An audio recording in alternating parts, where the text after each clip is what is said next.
Bom, pessoal, como eu tinha mencionado, né, no meio desse tsunami de mudanças, né, que estão acontecendo, não podemos deixar de falar também sobre as atualizações das normas regulamentadoras e o GRO. E para isso eu tenho palestrantes mais que especiais para nos enriquecer de informação. Vou apresentar aqui todos eles. Um deles é o Dr. Ricardo Pacheco, gestor de saúde, médico do trabalho, presidente da Abrest. O doutor Ricardo, ele preside atualmente a Abrest, Associação Brasileira de Empresas de Saúde e Segurança do Trabalho, e a empresa OnCare Saúde. Formado pela Faculdade de Ciências Médicas de Santos, possui mais de 20 anos de vivência na área de saúde ocupacional. O médico participou de forma ativa no crescimento da única associação que atualmente está representando a classe dos trabalhadores em 17 comissões tripartites do governo federal, focadas nas atuais mudanças das normas regulamentadoras. Mais de 3,5 milhões de vidas estão envolvidas, direta e indiretamente por meio das empresas associadas. O nosso outro convidado é o Dr. Sérgio Canho, médico formado em 1981 pela FCM Santos, consultor em saúde ocupacional atualmente, especialista em medicina do trabalho pela ANANT, pós-graduado em administração em saúde pela FGV, pós-graduado em marketing de serviços pela FGV, fundador e ex-diretor comercial e marketing da Bioqualinet e consultor comercial da Porto Seguro até 2016. Ex-diretor de novos negócios da CLM até 2018, ex-diretor comercial da Mantris até 2019, ex-médico do trabalho coordenador de PCMSO da Novartis, Raia Drogasil, Kellogg e TOTUS. Um dos nossos outro palestrante é o Dr. Gilmar Trivelato, químico e mestre em educação pela USP, doutor em meio ambiente pela UFMG, pesquisador titular da Fundacentro com atuação na área de higiene ocupacional, segurança química e gestão da segurança e saúde no trabalho. Participou de grupos de trabalho para elaboração e revisão de normas regulamentadoras, a NR1, NR9, NR19, NR22 e NR26. Atuou como consultor para diversas organizações de diferentes portes na área de gestão de riscos e gestão de SST. Sejam todos bem-vindos e passo aqui primeiramente a palavra para o Dr. Sérgio Canho. Dr. Sérgio, seja bem-vindo ao SOC. Obrigado, Marco. Obrigado, boa tarde a todos que estão aí nos assistindo. Eu, inicialmente, queria agradecer ao pessoal da EIDE pelo convite para participar desse evento espetacular, que eu estou acompanhando desde ontem, e para dizer que eu fiquei realmente orgulhoso durante a apresentação do Alexandre de ver como uma empresa da minha querida Santos, né, que é a minha cidade, minha terra por adoção, onde eu passei os melhores momentos da minha vida. Eu estudei aí na Faculdade de Ciências Médicas de Santos, a mesma faculdade do Dr. Pacheco, que está aqui conosco. Como essa empresa pôde crescer tanto e com tanta qualidade, né? Então, é motivo de orgulho mesmo. Eu queria começar contando uma historinha de pioneirismo e inovação. É bem rapidinha, e talvez essas duas palavras, pioneirismo e inovação, sejam as melhores palavras que definem o empreendedor, né? Então, a história começa assim. Em fevereiro de 2003, nós estávamos no congresso da ANANT, da ICO, foi um congresso internacional em Foz do Iguaçu, os mais antigos vão lembrar, e eu fui chamado por um dos médicos que trabalhava na Bioqualinet na época, que era a minha empresa, para conhecer um software de saúde ocupacional revolucionário. Como eu sempre gostei de tecnologia, e nós já estávamos na segunda experiência frustrada de sistemas de TI, eu fui lá conhecer. E no stand, estava um stand pequenininho, estava um rapaz alto, loiro, cabeludo na época, hoje também ele está cabeludo, mas com cara de nórdico, você já deve desconfiar de quem que eu estou falando, né? E que começou a me explicar uma coisa que eu nunca tinha ouvido falar, uma tal de nuvem, né? Lógico que ele falava do cloud, mas eu não entendia o que era aquilo, né? É um sistema, ele falava, um sistema que não precisa instalar na rede de empresas, na rede das empresas, nos computadores, que podia ser acessado de qualquer lugar. Aí, além disso, não precisava pagar pelo desenvolvimento, nem pelas novas versões, porque na época era uma praxe, né? Toda nova versão você tinha que pagar a atualização, e que podia ser acessado por várias pessoas ao mesmo tempo em qualquer lugar. E tudo isso sem custo adicional. Puxa, isso era não dava nem para entender o que era, né? Mas, enquanto os nossos concorrentes gastavam tempo e dinheiro com desenvolvimentos internos de softwares que eles faziam sob medida, a Bioqualinet acreditou no SOC e na tecnologia que o Alexandre nos mostrou. E aí fomos crescendo juntos, são 18 anos acompanhando esse crescimento, e o resto da história vocês já conhecem, né? São 10 milhões de vidas dentro do SOC. Né? Eu queria dar parabéns aos diretores, Alexandre, Luciano, Luiz Fernando, a você, Marco, ao Carlos, Maria Fernanda, a toda a equipe que nos dá todo o apoio, alguns que estão mais próximos de mim, a Fabiana, a Carolina, Vinícius, Diego, o outro Vinícius, o Kilder, o Daniele, enfim. Parabéns a todos pelo sucesso desse evento e eu desejo muito mais sucesso para os próximos 20 anos. A outra história que você já citou aí, que eu queria contar, de pioneirismo, também começou um pouco antes, em dezembro de 98, que foi a data da fundação da Abrest, que, talvez nem todos saibam, começou como a ABENT, né? Associação Brasileira das Empresas de Medicina do Trabalho, mas que logo depois percebemos que a integração de saúde e segurança era fundamental para o crescimento do segmento e ela se transformou em Abrest. Essa história começou lá dentro também da Bioqualinet, que organizou um evento e foi criada a Abrest e foi escolhido o Dr. Milton Lara, que todos conhecem aqui, como seu primeiro presidente. Atualmente tem a direção do Dr. Ricardo Pacheco, que está aqui presente conosco, e o Dr. Alexandre Potenza, que são os presidentes e vice-presidentes da Abrest, que tão bem representa e fortalece o segmento das empresas de saúde e segurança do trabalho. E, finalmente, eu queria trazer o Dr. Gilmar Trivelato, também uma pessoa muito conhecida, um pioneiro, uma referência em higiene e segurança do trabalho. Ele dispensa maiores apresentações, ele tem sido o maior divulgador, o maior orientador do GRO e da nova NR9 para toda a nossa comunidade de saúde e segurança do trabalho, e que participou de várias lives na Fundacentro, também aqui pela AID, né?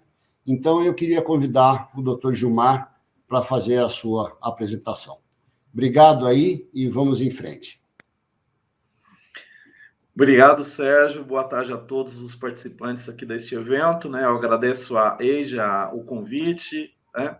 Então, eu vou tentar ser relativamente breve na minha apresentação e eu vou pedir para que vocês compartilhem, por gentileza, a minha apresentação, que já está disponível aí. Bom, o que a gente gostaria, né? Nós estamos falando de atualização das normas regulamentadoras e o gerenciamento de riscos ocupacionais. Eu trouxe algumas questões para a gente refletir e esclarecendo algumas dúvidas, alguns problemas que eu tenho visto através de consultas, né, diversas. Todo dia eu recebo uma consulta no meu e-mail, né? Ou às vezes assisto lives, participo de lives, e eu vou percebendo onde estão as dificuldades das pessoas compreenderem essas mudanças mais recentes e as mudanças que vão acontecer, né? E essas dificuldades, elas surgem não só no campo de quem está aplicando, mas também quem vai fiscalizar essas normas regulamentadoras. A primeira questão que eu gostaria de lembrar, né, que a NR1, em particular o item 1.5, que diz respeito ao gerenciamento de riscos ocupacionais, ela é norteadora da revisão das demais NRs. Neste momento, eu estou participando, por exemplo, da finalização do anexo relativo à avaliação e controle da exposição a agentes químicos. A gente está elaborando um texto, de repente a gente para. Espera aí, mas vamos dar uma olhada o que a NR1 está dizendo a esse respeito. Aí você é obrigado a modificar o texto da norma para que ela fique harmônica com a NR1. Outro exemplo que eu gostaria de dar para vocês é que a NR1 ela traz o conceito, por exemplo, de avaliação gradual de riscos, que se você encontrar uma determinada situação e fizer uma análise preliminar, que aquela situação merece uma intervenção, que você já tem informação suficiente para agir naquela situação, você pode fazer isso e já partir direto, sem necessariamente recorrer a procedimentos mais sofisticados de avaliação de risco. Então, isso vai aparecer tanto na NR9, por exemplo, já tinha isso no âmbito do antigo texto da NR9, quando era PPRA, que se você encontrar uma situação óbvia, uma situação onde já existe um adoecimento que tenha relação com uma determinada exposição, você já teria que fazer a intervenção. Isso daí se manteve, né, na NR1 e vai aparecer na NR9. Então, se eu tiver uma situação, por exemplo, de um ruído muito elevado, eu tenho que saber que ali, necessariamente, independente da medição que eu faça, que ali é necessário fazer alguma intervenção. E assim por diante, né? Isso vai aparecer na NR17, na análise ergonômica do trabalho, que é uma ferramenta, por exemplo, na NR17 de ergonomia, onde análise ergonômica de trabalho é uma abordagem sofisticada, que vai se aplicar não a toda a empresa, mas a situações que realmente ela se faz necessária. Então, você pode chegar numa determinada organização, numa determinada empresa, uma série de condições, por exemplo, de conforto e bem-estar, soluções óbvias de ergonomia, elas já podem ser introduzidas sem necessariamente você fazer uma análise ergonômica da atividade de trabalho. Claro que o que faltar, né, situações que merecem um olhar mais atento, aí sim você vai ter que realizar um estudo mais aprofundado. Então, esse critério aí, por exemplo, ele vai aparecer na revisão de diferentes normas regulamentadoras. Uma segunda questão que eu quero reforçar sempre, né, e que eu vejo, às vezes, as pessoas não entenderem, que o gerenciamento de riscos ocupacionais ele é um processo, né? Ele está inspirado no ciclo PDCA. Ele é materializado na forma de um programa ou está contemplado no sistema de gestão. Mas ele não é um papel, ele é um processo que tem aspectos que não estão previstos na NR, como que é a responsabilização, a participação da liderança nesse processo, ela é fundamental. Hoje eu recebi, por exemplo, uma consulta através de um e-mail de um engenheiro de segurança de uma empresa estatal, né, de saneamento. Ele falava assim, mas os responsáveis pela empresa não querem se envolver nessa questão do GRO, achando que simplesmente o setor de saúde e segurança pode elaborar documentos, né, para eles gerenciar, elaborar documentos e manter documentos, como na lógica antiga do PPRA, que o pessoal praticava. E eu falei, não, olha, a primeira coisa que você tem que conscientizar é que esses processos, tanto o inventário de risco e principalmente o plano de ação, é responsabilidade daquela pessoa que responde pela organização. Então, eles não têm como se omitir. Da mesma forma, quem presta serviço, por exemplo, para pequenas e médias empresas que não têm serviço especializado, tem que ter claro que não é simplesmente ir lá elaborar uma documentação, ou mesmo que você use o sistema do SOC, né, que simplesmente pare por aí. A própria previsão, pelo que eu tenho visto aí da SOC, essa preocupação de ter atualizações contínuas, de desencadear avisos que determinadas ações são necessárias. Por quê? Porque o gerenciamento ele é um processo continuado e de melhoria contínua. Então, isso às vezes não está muito claro. Eu vejo o pessoal dando curso, você já sai aqui com o seu PGR pronto, como se o PGR fosse um documento. Claro que o PGR vai exigir documentação, ele pode ser descrito num documento, mas você, para implementá-lo, não é suficiente você ter documentação. Outra questão que eu gostaria de colocar, que os requisitos técnicos para avaliação e controle dos riscos, eles estão indicados em normas específicas. O que a NR1 fala é de maneira genérica como é que você deve ser o processo de avaliação de riscos, sem entrar em detalhes específicos de como descrever determinados perigos e riscos, como avaliar determinados riscos. Isso tem que ser observado o requisito de cada NR. Né? E obviamente, quando se está fazendo as revisões das NRs, tem essa preocupação. Claro que muita coisa ainda não está harmonizada, porque foi feita a mudança da NR1 e não houve tempo de ocorrer uma atualização como a gente está fazendo agora na parte de agentes químicos, uma revisão da NR9, um anexo que foca a prevenção, da NR15, os anexos 11, 12 e 13 vão ser revistos, e a gente já acertou a Previdência Social para que tudo seja harmonizado, né, para você não ter um anexo 4 lá em dissonância com o que está na legislação trabalhista, a exigência de um tipo de avaliação na exigência previdenciária ser diferente da trabalhista.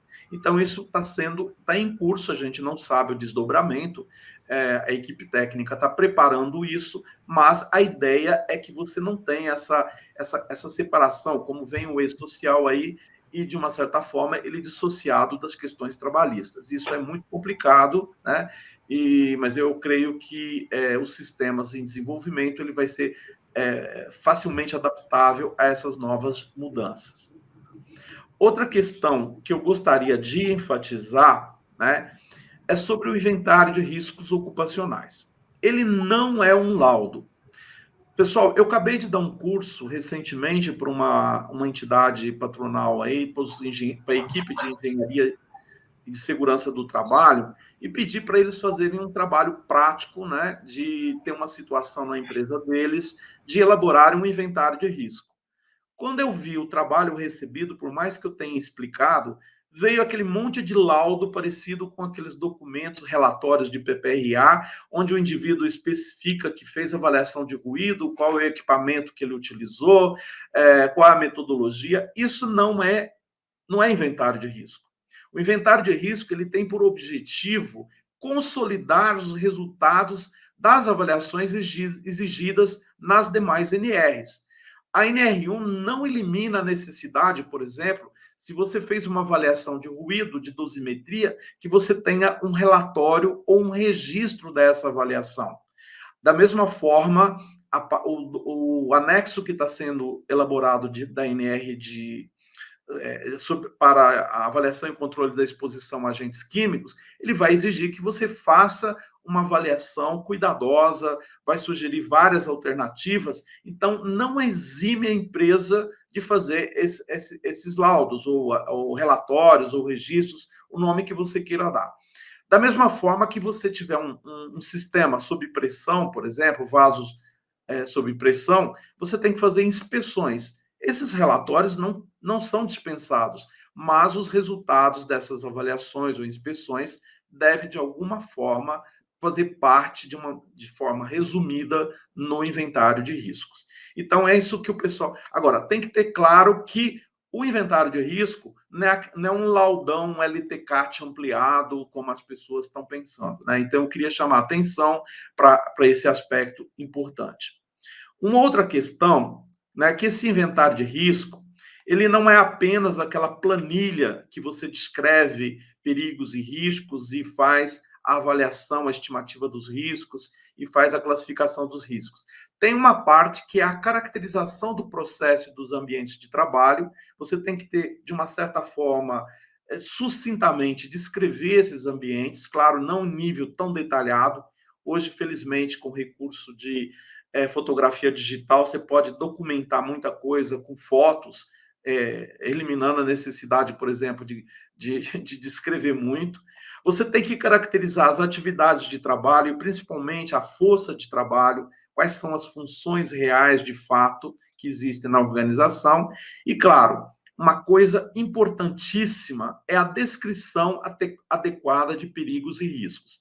Nesse ponto, a norma ficou muito ambígua, tem algumas imprecisões, né? Mas eu não posso simplesmente eu colocar lá o perigo é instalações elétricas, o evento que pode ocorrer é contato com energias, com choque elétrico. Eu vou ter que descrever um pouquinho mais de como que esse tipo de choque elétrico e justamente qual é o tipo de consequência.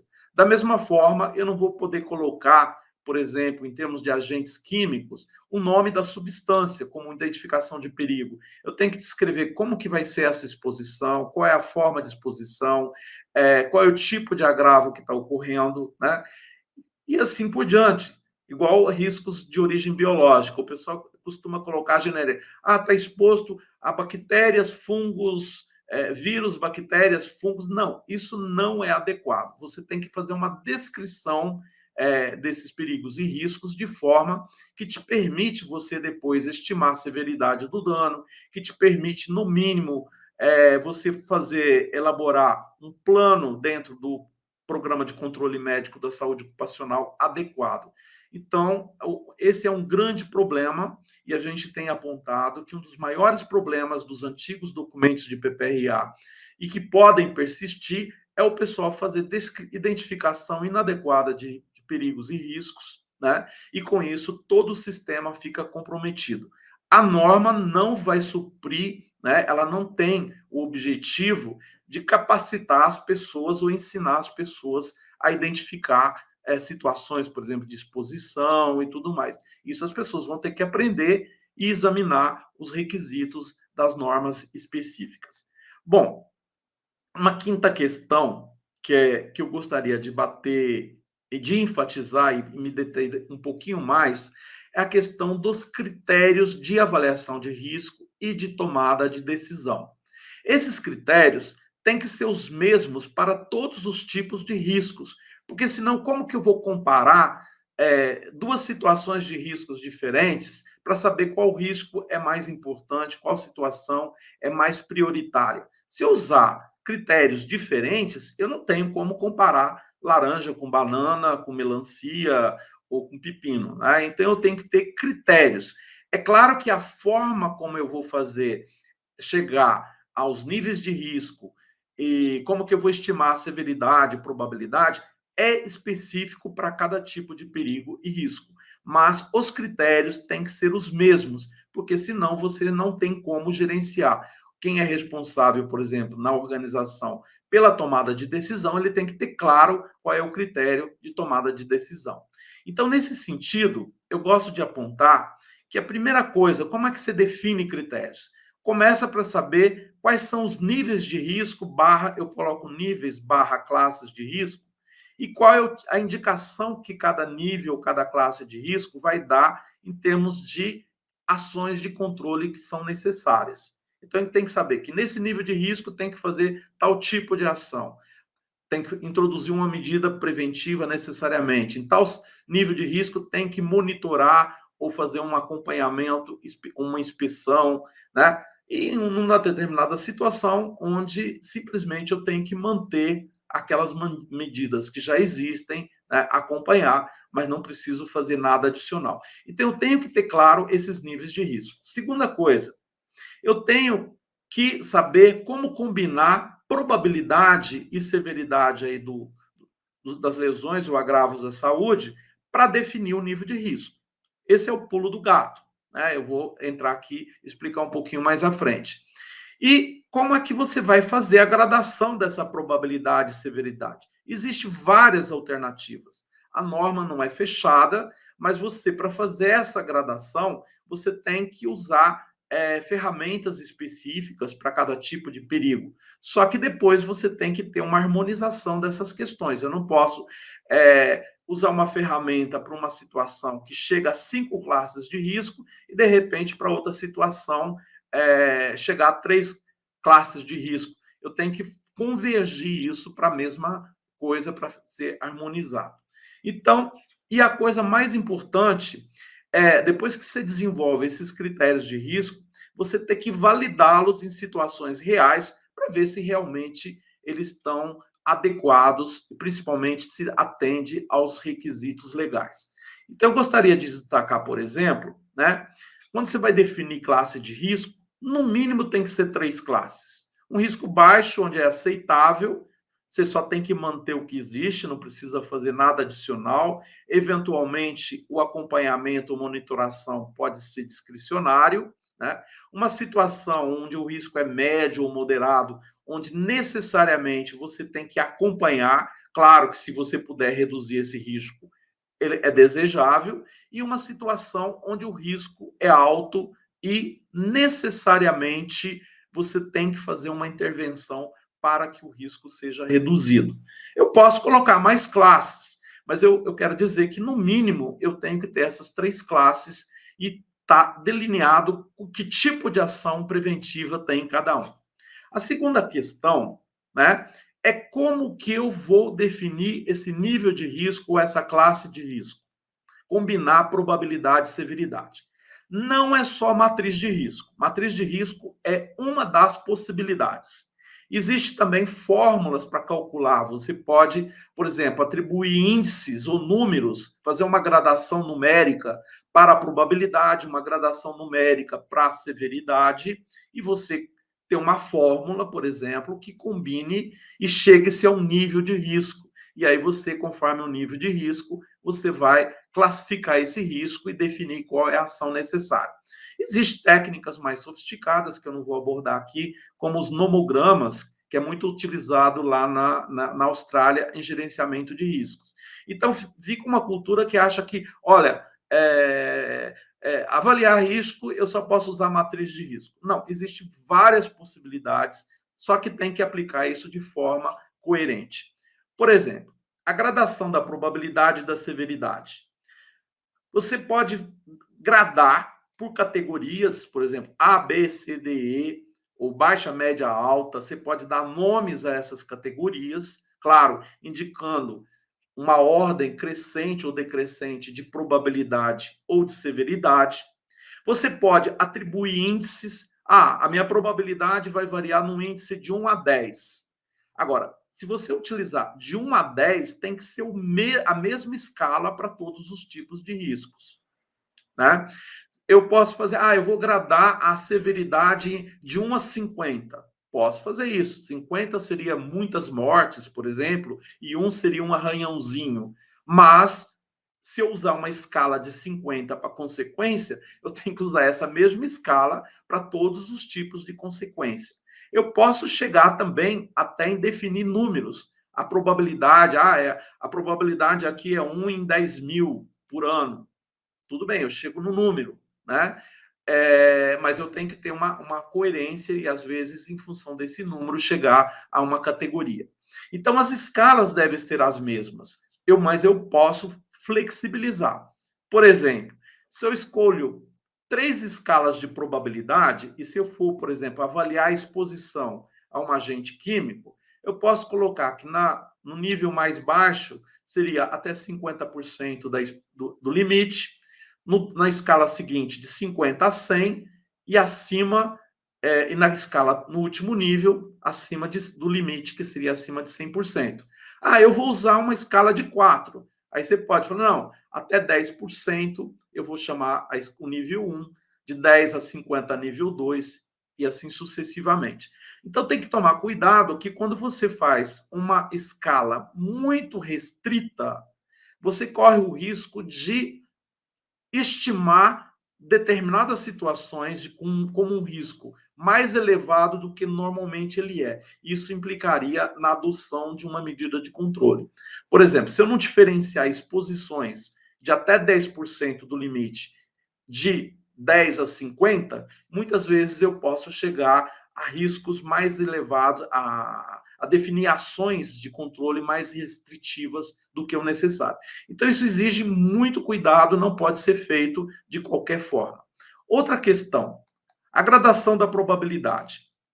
Você pode fazer uma abordagem quantitativa, usar uma técnica sofisticada para calcular qual é a chance de ocorrer aquele acidente com danos, né? Acidentes é um evento com danos, né?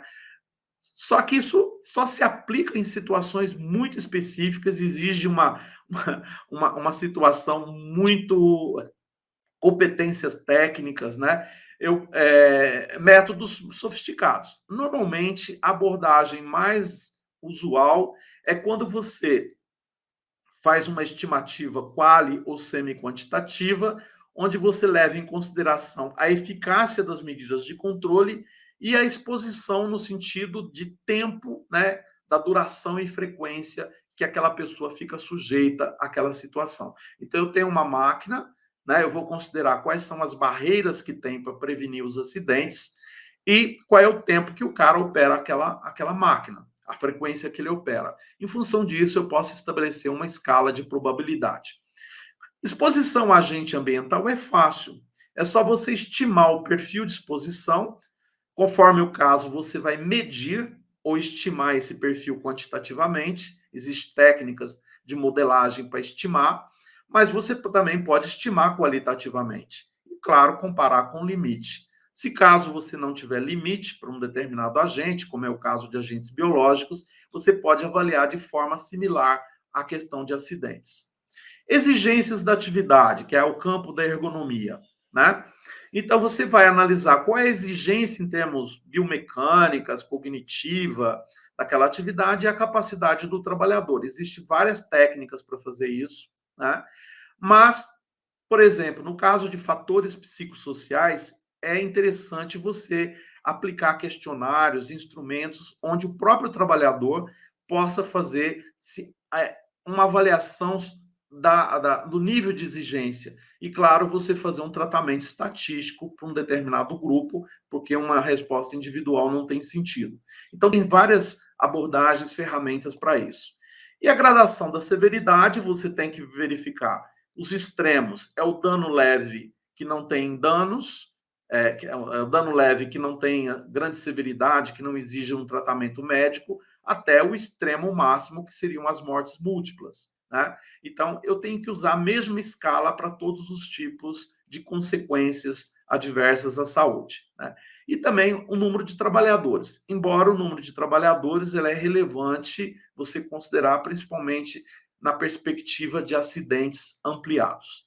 Bom, para finalizar, né, eu gostaria de destacar que depois que você desenvolve esses critérios de risco, né, para tomada de decisão, eles precisam ser validados para situações reais, né, para ver se apontam as medidas preventivas. Então, por exemplo, você pega uma situação que você avaliou que a exposição a ruído, o nível equivalente, normalizado, seja 92 decibéis. Claro que numa situação dessa, vai exigir uma intervenção ou, no mínimo, utilização de um protetor auricular adequado. Se o teu critério de risco não te apontar isso daí, está errado.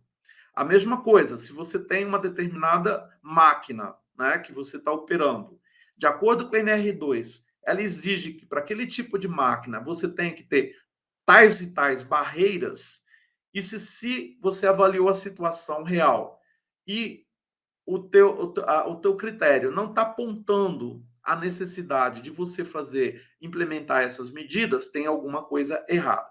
E tem que tomar cuidado também, porque eu já me deparei em situações de empresas que exageram o risco e, às vezes, tem que decidir a adoção de a intervenção no ambiente de trabalho para situações que, na prática, não precisaria a intervenção. Eu já vi situações onde esse critério ele não está bem regulado, às vezes ele está exagerado, né?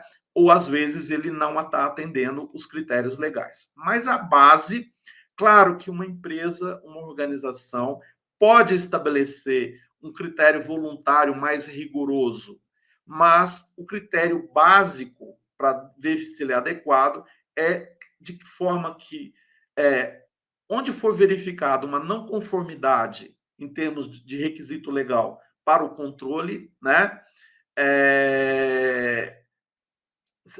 Poder resultar, tem um par aqui, né? Mas poder resultar num nível de classe de risco aceitável. Então, eu não posso dizer que um risco é aceitável se um requisito legal que exige uma medida não está efetivamente implementado, né? Então, tem que fazer essa validação e eu vejo que, às vezes, as empresas desenvolvem critérios. Claro que você pode usar pela conversa que a gente tem, o SOC, né, ele tem uma sugestão de critérios, mas a empresa pode customizar o seu critério, porque às vezes uma empresa multinacional, por exemplo, a Equinor, eu sei que ela tem critérios de avaliação de risco, pelo que eu conheço dos sistemas de gestão deles da Noruega. Então, ela pode adaptar os seus critérios de risco. Às vezes são critérios muito mais rigorosos do que prevê a nossa legislação. Eu conheço empresas de mineração que têm critérios muito mais rigorosos. Agora, o importante é não ferir o requisito legal, tá? Então, são essas observações que eu tinha a fazer, que eu tenho visto. Então, as NRs estão apontando essas questões aí.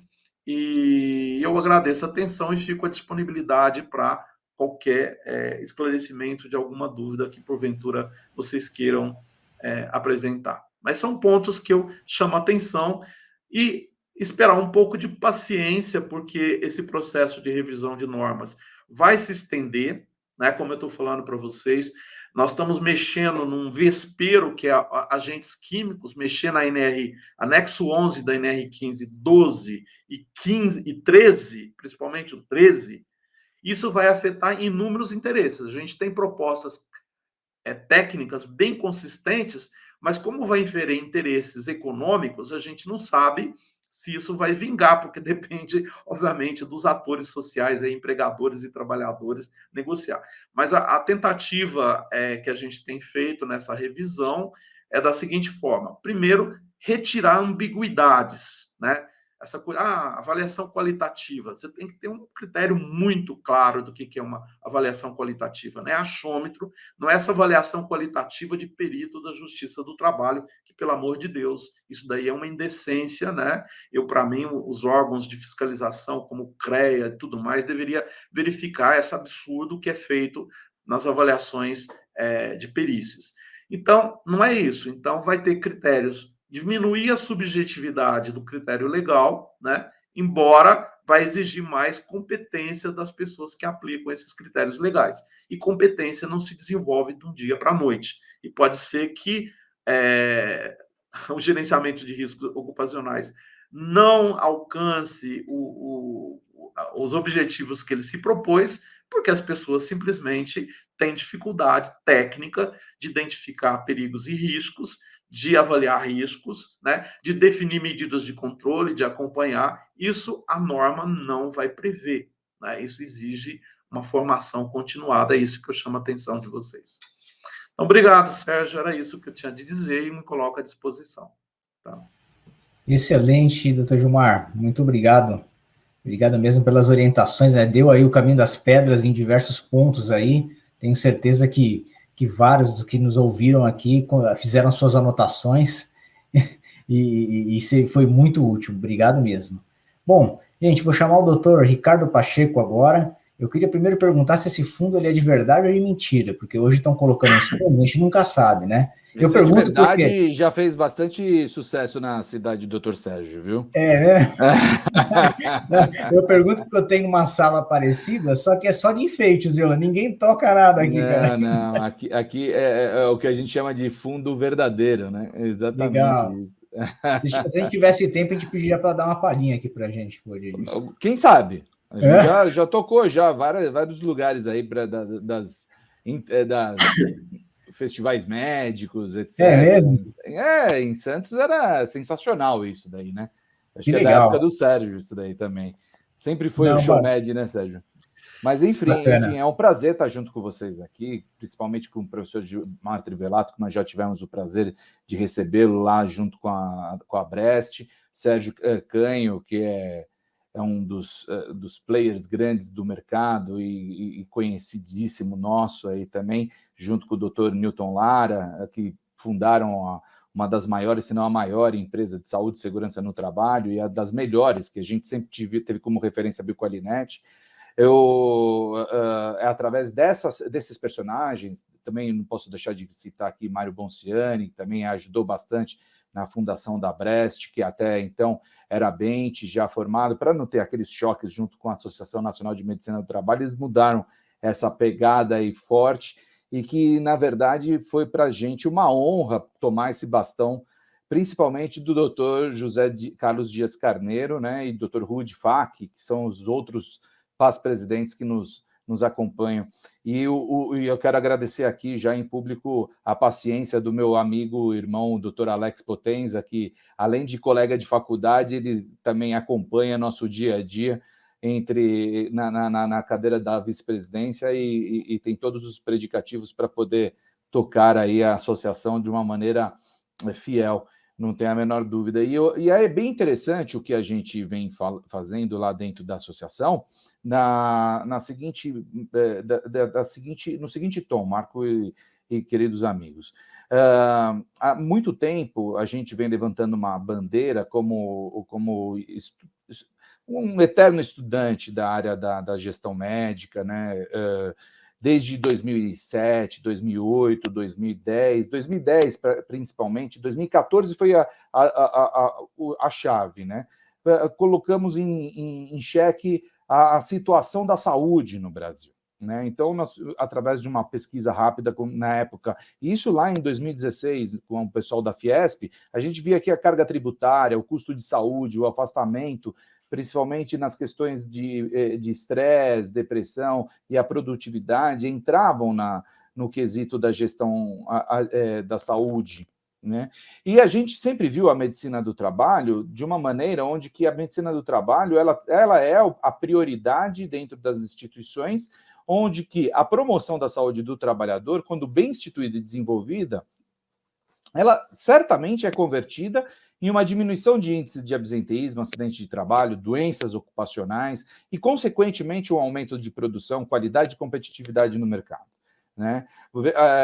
Estudando bem, que eu já fiz parte de fundação de plano de saúde aí na cidade de Santos, também nós tivemos um estudo bem significativo lá em 2014, onde que tínhamos a questão do acesso à saúde.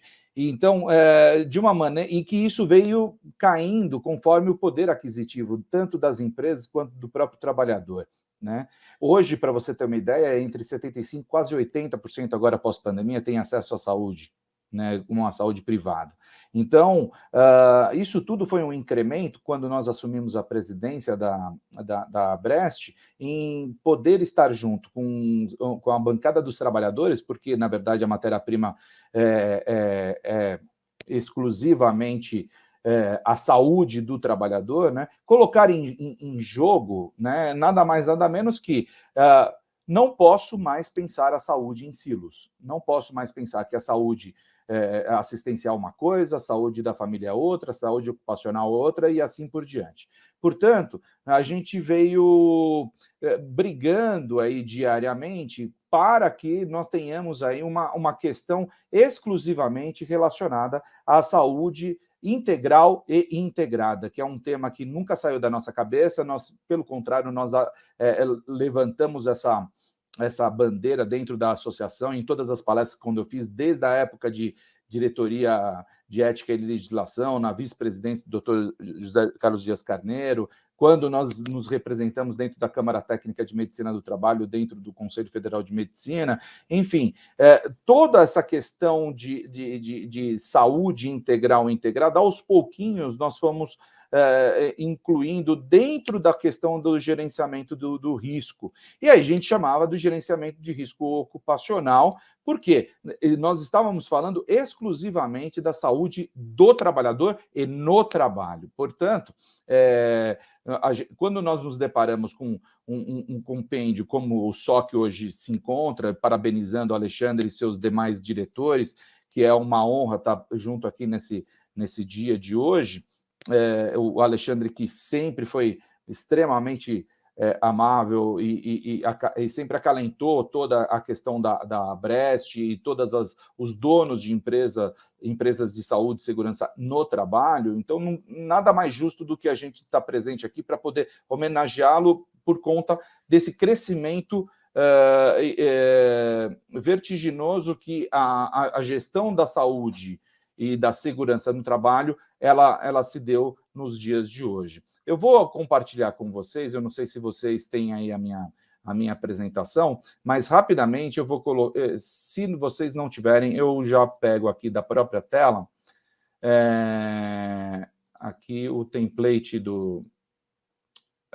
aqui o template, mas enfim, então, o que é a Abrest? A Abrest já falada pelo Dr. Sérgio Canho, fundada em 11 de dezembro de 1998, com o propósito de defender legalmente os interesses de seus associados, e faço um chamado a todos aqueles médicos que são PJ, que têm suas empresas aqui nesse evento de grande porte, para fazerem parte e conhecerem a Associação Brasileira de Empresas de Saúde e Segurança no Trabalho, porque nós possuímos a nossa missão é de possuir uma metodologia de qualificação no serviço da nossa categoria. Ainda, O total de empresas associadas, esses números aí estão, graças a Deus, para um pouquinho para mais. Aí nós atualmente temos 110 associados com 3,8 milhões de vidas. Esse é um número grande de empresas associadas, né? E o total das nossas comissões tripartidas são 18 hoje. E, na verdade, nós estamos já hoje, por exemplo, assim como na segunda-feira foi a NR37, e outras tantas estão vindo aí junto com todas as demais, hoje, obviamente, com as normas regulamentadoras mais específicas, com o nosso time de engenharia no trabalho, grandes especialistas, por sinal. As videoconferências que a gente faz, isso daí sempre está somando mais do que 26 horas, todos, e a nossa participação dentro das comissões tripartites, representando a classe dos trabalhadores em saúde, segurança e trabalho, com muito empenho e dedicação. Nós queremos agradecer fielmente ao Dr. José Carlos Dias Carneiro, Dr. Rodrigo Camargo e outros tantos médicos que nos representaram dentro da bancada dos trabalhadores nas comissões tripartites, enfim, formatando aí não somente o GRO, quanto também as revisões da NR18 e outras tantas demais, né? E o objetivo da Abrest é nada mais, nada menos que juntar e promover o crescimento da classe através da valorização dos seus serviços no setor, né? Garantindo a saúde e segurança dos trabalhadores brasileiros. E aí fica nosso endereço no Facebook, nas redes sociais, Instagram, no LinkedIn. O que a gente gostaria de abordar nesse bate-papo, e sendo bem pragmático, é que o GRO, ele causa, no ponto de vista médico e social, um aspecto forte na questão do aspecto socioeconômico. Já estamos aí, após essa aula do Dr. Gilmar, enfim, seria uma loucura aqui a gente querer falar sobre GRO, né? Mas é um novo parâmetro que é a NR1, que veio para criar uma metodologia eficaz de identificação e gerenciamento dos riscos das empresas, né? Ela possui um método próprio, nós acabamos de assistir essa magnífica aula, para a identificação e gestão de todos os possíveis riscos e perigos encontrados em um ambiente ocupacional. Portanto, assim, o processo se torna mais simples e menos burocrático, uma vez que você tem a total participação da tecnologia da informação. Não é uma opção, e sim uma obrigação. É muito bem importante nós deixarmos claro isso para todos os donos de empresas e médicos do trabalho. Nós sabemos que tem aí todos um SESMIT acompanhando a nossa transmissão, enfermeiras do trabalho, técnicos de segurança do trabalho, enfim, todos imbuídos nesse sentimento do gerenciamento de risco ocupacional que assinamos lá dia 3 de março do ano passado, depois foi passado para agosto, e agora parece que está já definitivamente, nós estamos jurando de pé juntos, que 3 de janeiro será a data de entrada, e isso depois a gente deixa aí para um bate-papo mais final. E aí, a garantia da segurança dos trabalhadores é mais do que uma obrigação, nós já falamos isso daí, né? Acidentes de trabalhos, eles implicam nos afastamentos de funcionário, pagamento de indenização, multas e, consequentemente, queda da produtividade, né? Com as estratégias, isso e a identificação das fontes de acidentes ocupacionais é algo extremamente necessário através de uma metodologia e das etapas que esse GRO nos traz, que é a identificação de perigos e riscos, muito bem falado já pelo professor Gilmar, análise e avaliação dos riscos, eliminação ou controle, monitoramento e revisão. Portanto, ele é eficiente, bem planejado, né? As empresas podem se proteger com documentos próprios, com protocolos que confirmam o recebimento, declaração de uso obrigatório de EPI, assinados pelos trabalhadores, e aí é importante a questão da participação da tecnologia da informação, entre outros, e preservar a saúde do funcionário e, ao mesmo tempo, salvaguardar a integridade da empresa e sua responsabilidade na gestão. O bom funcionamento desses processos ajuda a evitar eventos negativos, prejuízos financeiros e perda de funcionários. E a previsibilidade para adoção e estratégias preventivas é, logicamente, uma profunda análise desses riscos para, então, conhecer a natureza dos eventos e quantidades de vezes que eles acontecem e aconteceram. Nos aspectos quantitativos, são analisados a probabilidade e a gravidade deste ocorrido, sendo que para a adoção da estratégia preventiva, A análise, o acompanhamento, as ações preventivas, também se adota estratégias para avaliar a probabilidade de cada evento, dando assim uma consequência possivelmente danosa, evitando-se uma consequência danosa, classificando a ocorrência de acordo com o número de vezes que ele aconteceu. Então, as doenças e acidentes de trabalho e a sociedade, esse acompanhamento que possui um número excessivo de acidentes e doenças advindas do trabalho, tem, por consequência, menos leitos disponíveis nos hospitais, maior concessão de benefícios previdenciários e acidentários, redução da população economicamente ativa, queda na produção e entre outros. Então, com isso, nós estamos falando não somente as questões dos riscos físicos, químicos, biológicos, como envolver todos os demais. Hoje, o psicossocial é um tema que nós estamos abordando muito seriamente dentro das comissões tripartites, né? Não sabemos se ainda nós vamos ter uma norma regulamentadora baseada somente nele, apesar da Câmara de Deputados já terem citado esse assunto, né? Mas isso ainda está em muito debate internamente. A valorização e a eficácia da legislação trabalhista, elas dependem de uma sociedade ativa e consciente dos seus direitos e deveres, né? Obviamente, o desenvolvimento dessa sociedade, ela somente evolui a partir do cumprimento dessas normas regulamentadoras, inclusive aquelas referentes à segurança do trabalho, que nós acabamos de ouvir agora do professor Gilmar.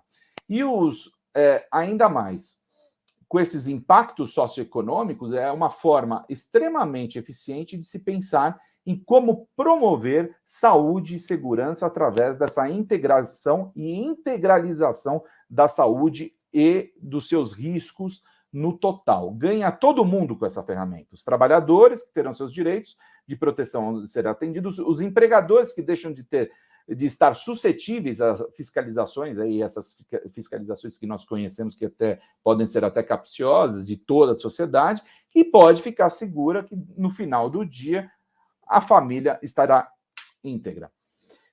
A saúde do trabalhador e um ambiente de trabalho também são valiosos do ponto de vista individuais e comunitários. Então, nós estamos chamando aqui a responsabilidade do médico do trabalho para dentro daquele corte do atendimento primário, assim como um médico de família da empresa, assim como um médico de família está para a sociedade, né? Então, a atenção da saúde ocupacional, ela é uma importante estratégia não somente para garantir a saúde dos trabalhadores, mas também para contribuir positivamente na produtividade, na qualidade operacional, na satisfação do trabalho e assim sucessivamente. Aí está o nosso muito obrigado. Hoje nós tivemos que dar uma corridinha por conta aí do tempo estimado, mas, enfim, estamos agora para o nosso debate. Deixa eu terminar aqui. Muito bom, doutor Ricardo. Obrigado pelas informações compartilhadas aqui conosco. A gente tem orgulho de, na medida do possível, apoiar sempre que possível, né, a Abrest, essa associação.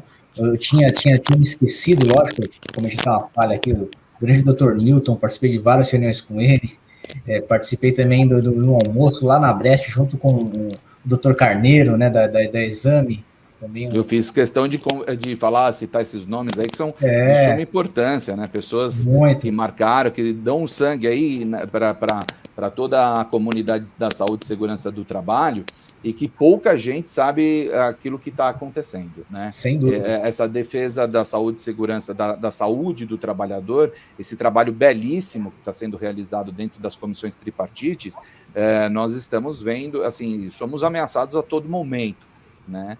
E por N fatorial PR ao quadrado motivos, entende? Por questões, veja só o que aconteceu aí, a pandemia foi um exemplo disso daí, o que aconteceu, causou uma fratura exposta da saúde, uma fratura exposta das questões políticas e uma fratura exposta da questão econômica. Então, veio tudo isso à tona, né? E todo mundo se ajoelhou para um vírus, né? E hoje, quem não pensar na proteção da saúde, do cuidado, certamente será muito questionado na sociedade. Você tem toda a razão, doutor Ricardo. Novamente, agradeço a sua participação, viu? Doutor Obrigado a Sérgio, vocês. Sim. por favor, as colocações finais aí. Colocações finais mesmo, porque nosso tempo já acabou, né, em respeito aos que vêm por aí, mas eu queria só deixar, assim, um recado que a gente tem que deixar de pensar nas NRs como obrigatoriedade legal. Nós temos que pensar que, sim, ela devem trazer melhoria nos processos de saúde e segurança do trabalho. Depois da NR1, eu confesso que aprendi muito com o Gilmar, fui estudar o que é gestão por processo, o que eu realmente não conhecia, e eu acho que há benefícios enormes que essa metodologia do PDCA, que é simples, mas que é super prática, pode trazer para a gestão de saúde e segurança do trabalho. Tá? E acho que sempre visando o bem-estar, a segurança e a saúde do trabalhador. Acho que esse é o nosso grande objetivo, né? E, para terminar, eu sei que tem muita gente de empresa que está assistindo, de consultorias, né? Se eu pudesse dar um conselho, uma orientação, a gente já está aplicando já alguns para os profissionais da área, né? Está vendo, já acompanhando alguns GRO, PGROs. Eu diria para você o seguinte, acho que o Gilmar tocou muito bem na questão de validar as metodologias e os critérios, que são importantíssimos. Eu também eu vejo que é o seguinte, há uma tendência do auto-engano, né? Ou seja, o critério que vale para um deveria valer para todos, mas não funciona bem assim. Então, quando é vantajoso para mim, aquele critério está ok. Quando não é, ele não serve e eu uso outro. Então, ele está, na verdade, assumindo alguma coisa falsa como verdadeira, mas está se enganando na verdade. Tá? Então, a gente tem que colocar na prática, realmente, testar as metodologias, antes de colocar, não vai ser assim, ver se tem coerência, se aquele método que foi aplicado, ele tem validação, se ele pode ser utilizado para todos os agentes, enfim, ter uma uniformidade, né, de conceito. Acho que isso é muito bom. Né? E procurem bons parceiros no mercado. Tem gente que conhece, tem gente com expertise para isso, não são todos, a gente sabe disso. Aquele que falar que tem já o PGRO pronto, como o Gilmar falou, obviamente está chutando. Né? Então, eu sou muito pragmático nesse sentido. Então, o conselho que eu dou é não postergue, não procrastine, porque vai entrar em vigor aí a partir de... É claro que eu não tenho bola de cristal, não posso saber, mas que vai entrar em vigor, o E-Social vai entrar aí dia 13 de outubro, pelo menos um sinal que vai, a partir de 13 de janeiro, vai vir a nova NR7, a nova NR1, a nova NR9, que o Gilmar está participando na elaboração dos anexos, enfim, não deixe para a última hora. E teste, né? Teste a metodologia, antes de aceitar aquilo como verdadeiro.